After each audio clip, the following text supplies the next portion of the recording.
Hello guys, in this video I will share with you how to change the size of the application icon on the Windows 11 desktop screen. If you are bored with the size of the application on your laptop or PC desktop screen, then you can try changing it using the method I share. Right-click on the mouse you are using. Here you can change the size of the application on the Windows 11 desktop screen, either large, medium or small. Please adjust it to your taste.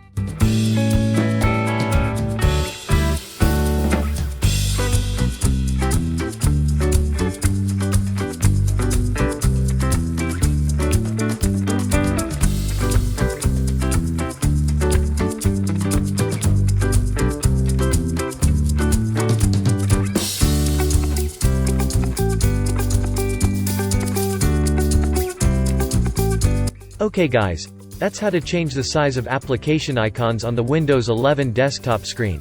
I hope you like this video. Don't forget to click subscribe and press the bell button so you get notifications of the latest videos from this channel.